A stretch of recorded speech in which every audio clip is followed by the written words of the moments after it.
belief it might be in Capitol Hill, and how confident are you that you'll find this leaker?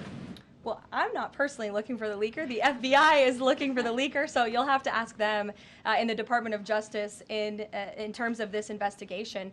But leaking top secret classified intelligence is a crime, and people need to be held accountable for that crime. Can I just ask you about how you're going to be limiting intel to Congress? What would you say to lawmakers who say they have oversight privileges, they need this information? This administration wants to ensure that classified intelligence is not ending up in irresponsible hands, and that people who have the privilege of viewing this top secret classified information are being responsible with it. And unfortunately, clearly, someone who had their hands on this, and it was a very few people, few number of people in our government who saw this report, that person was irresponsible with it, and we need to get to the bottom of it, and we need to strengthen that process to protect our national security and protect the American public. You just laid out a lot of different stories about disinformation that Natasha, excuse me, that Natasha Bertrand had pushed during her time at Politico and at CNN.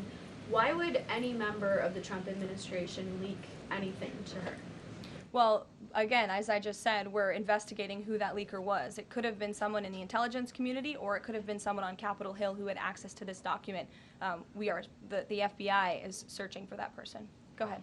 Thanks, Caroline. The president was obviously... clearly it was done to undermine the president, to answer your question. And I'm sorry, I really wanted to follow up on that really quickly. Before the strikes on Iran, we saw a number of other leaks about Tulsi Gabbard, the Vice President Vance. Is there an effort to divide the president's team when it comes to these leaks and which reporters they choose? I do believe there's an effort on the outside of this building to try to divide the president's team on the inside, and sometimes you have to look at these headlines and laugh, because I've been in meetings where I know these things are absolutely not true, and again, we do our best here, I believe, to try to push back and correct the record with all of you, but there is fake reporting. That's just the reality of this country, unfortunately, but I can assure you the president's team is strong, especially the national security team.